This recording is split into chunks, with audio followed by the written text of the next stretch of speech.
Hello बच्चों, देखा भैया कि एक्यूरेसी का कमाल। मैंने लास्ट वीडियो बनाया था जिसमें बताया था कि 1 या 2 दिन में आपका शेड्यूल आपकी स्क्रीन पे होगा और उसके 4 घंटे में ही आपका शेड्यूल रिलीज हो गया। और मैंने वीडियो में ये भी बताया था कि आपकी जो चॉइस फिलिंग चलेगी दिवाली टाइम पे चलेगी और दिवाली जैसे ही खत्म होगी आपकी रिपोर्टिंग स्टार्ट होगी। और जो न्यू शेड्यूल आया है थर्ड राउंड के लिए वो भी सेम ऐसा ही आया है। मैं शेड्यूल के एक एक पॉइंट को अच्छे से एक्सप्लेन कर रहा हूं, तो वीडियो को थोड़ा सा ध्यान से देखना। और लास्ट में बहुत अच्छी चीजें बताने वाला हूं कि फीस स्ट्रक्चर क्या होने वाला है नई कॉलेजेस का, और वो नई कॉलेजेस लेना चाहिए कि नहीं, और इसके साथ साथ थर्ड राउंड में कौन कौन सी चीजों का ध्यान रखना है। तो वीडियो को करते स्टार्ट। तो सबसे पहली बात बच्चों, आपका 7 तारीख से 22 तारीख के बीच में फ्रेश रजिस्ट्रेशन होगा। रजिस्ट्रेशन, फ्रेश रजिस्ट्रेशन का मतलब है जिन्होंने फर्स्ट सेकेंड राउंड में पार्टिसिपेट नहीं किया था उन्हें ही फ्रेश रजिस्ट्रेशन करना है। जो सेकेंड राउंड तक गए थे वो डायरेक्टली थर्ड राउंड के लिए एलिजिबल हो जाते हैं, उनके पास ऑप्शन रहता है, उन्होंने अपग्रेड किया है तो वो थर्ड राउंड के लिए एलिजिबल है। और अगर सीट लॉक कर दी है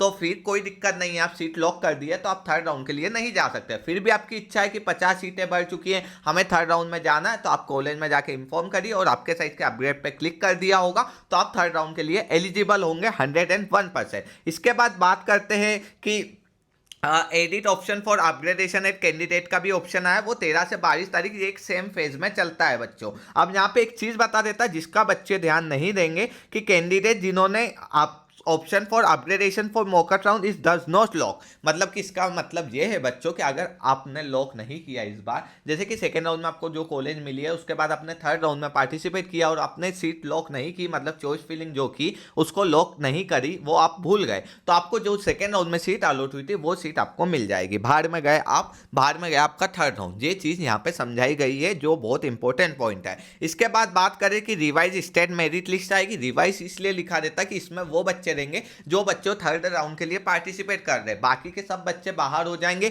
नीट की जो रैंक होगी, एमपी मेरिट लिस्ट तक की जो रैंक होगी वो सेम होगी, लेकिन वो इन बेसिस पे मिलेगी, इन बच्चों के बेसिस पे मिलेगी, ठीक है। इसके बाद बात कर लेते हैं पब्लिकेशन ऑफ वैकेंसी। तो ये आपको सब चीजें 23 तारीख को देखने को मिल जाएगी। इसके बाद चॉइस फिलिंग और चॉइस लॉकिंग की बात करें तो 23 तारीख से 25 तारीख के बीच में देखने को मिल जाएगी।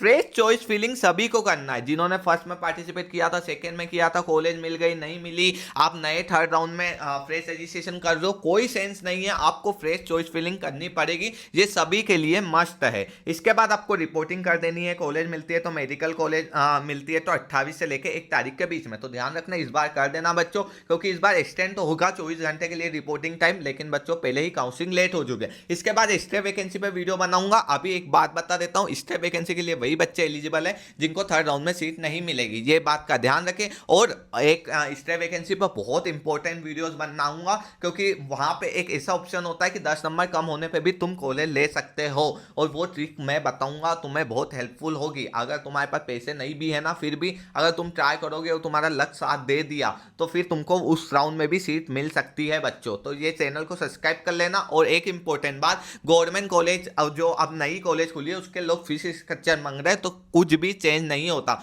गवर्नमेंट कॉलेज का फीस स्ट्रक्चर सेम रहता है, जैसे सिक्योरिटी अमाउंट 14,000 रहता है 1 लाख, उसकी ओवरऑल पर ईयर के हिसाब से फीस होती है, तो ये सेम होता है। मैं ये चीजें इतनी स्पीड में बोल रहा हूं क्योंकि मेरी बस का टाइम हो रहा था, तो मैंने सोचा वीडियो बना देता हूं और फटाक से अपलोड कर दूंगा। तो मैं भी घर जा रहा हूं। बाय बाय, दिवाली सेलिब्रेट करिए, आपको भगवान करे आपको कॉलेज मिल जाए और आपकी जो ड्रीम्स थी वो फुलफिल हो जाए। बाय बाय बच्चों, लव यू ऑल और हैप्पी दिवाली टू ऑल। और बोलना चाहो तो मुझे भी बोल देना यार। बाय बाय, ठीक है।